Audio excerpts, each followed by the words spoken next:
My name is David Jennings. I'm the director of the Akron-Summit County Public Library, and I'd like to welcome you to the library's annual Martin Luther King Jr. lecture that we have been presenting since 1985. Our first presenter was Julian Bond on probably the coldest day I ever experienced in Akron. Today is balmy by comparison.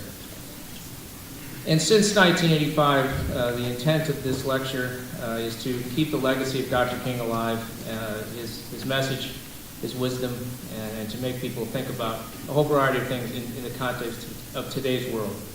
I want to welcome you to your house. And on behalf of the 7 trustees, 4 of whom are appointed by the county executive, and 3 are appointed by the judges of the Common Pleas Court. And we, through Ohio Revised Code Charter, are the stewards of taxpayers' dollars. Thank you, David. Thank you, Alita, and the other board members, for your commitment to continue this program, to bring outstanding speakers to talk to us about not only Dr. King's life and what it means, but what does it mean in today's world? And so I appreciate that it is for these many years that you've continued to bring this program to us, so it challenges, hopefully, all of us to think about what Dr. King's message, his leadership, his commitment, his challenge that he laid out for us, and that as a society, we not let his sacrifice be in vain. And welcome everyone here today.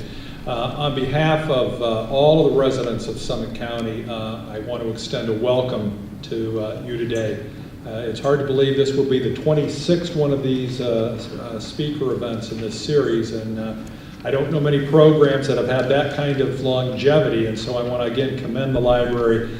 Being on the library board here was one of the greatest experiences I ever had. And if you'll follow along with me in your program, you'll see the introduction of our speaker. Mr. Andre Thornton acquired ASW Global, LLC in January of 2007.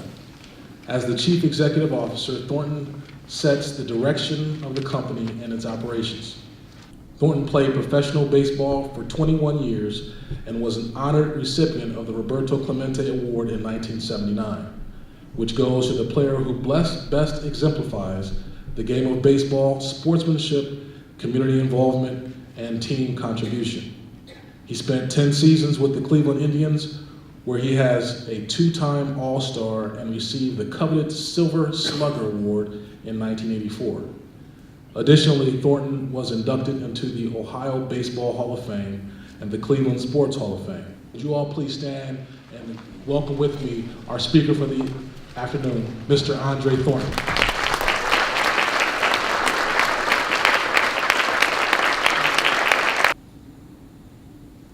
As an African American growing up in the 50s and 60s, and I know some of you know what that was like.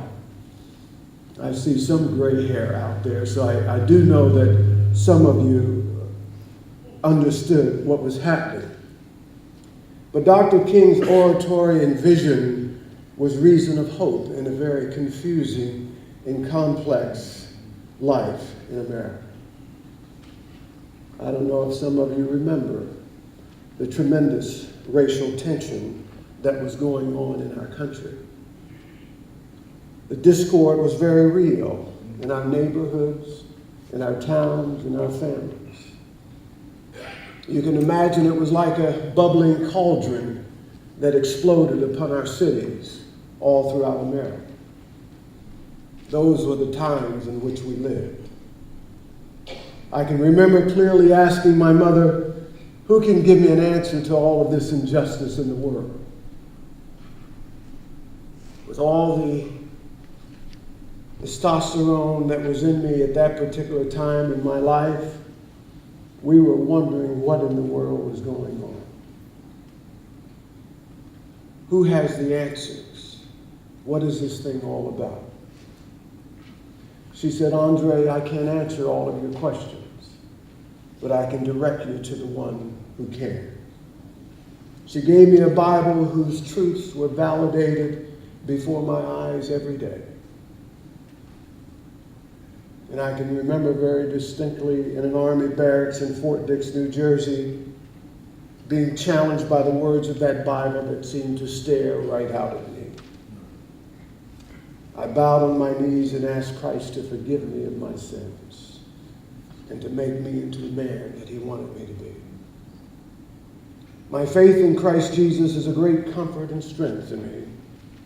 It is the hope that has allowed me to endure challenging and difficult times, not only in professional sports and in business, but in life itself.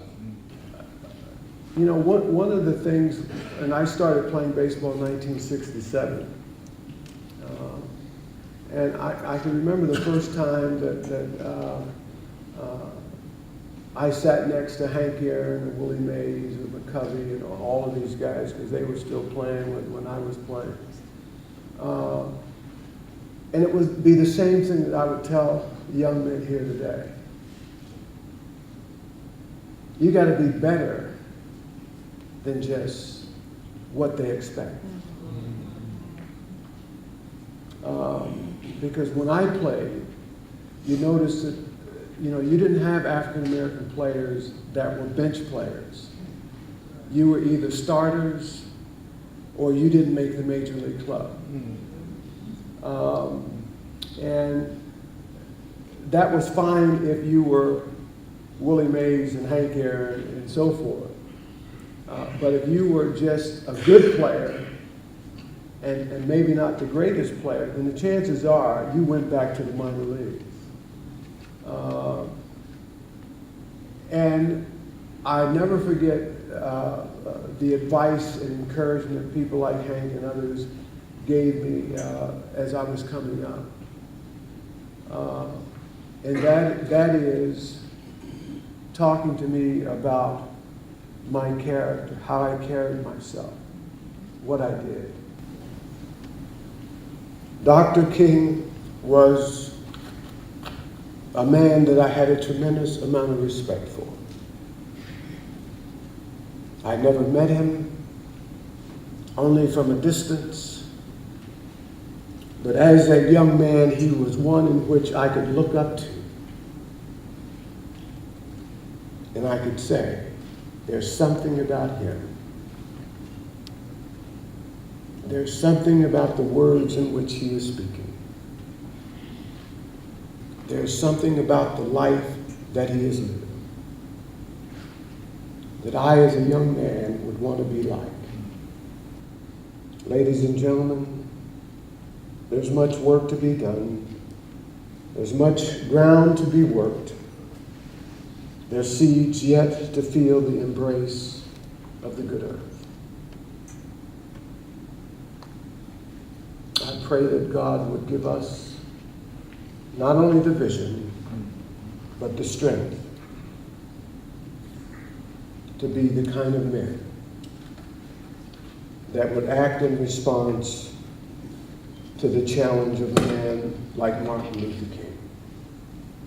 Thank you very much.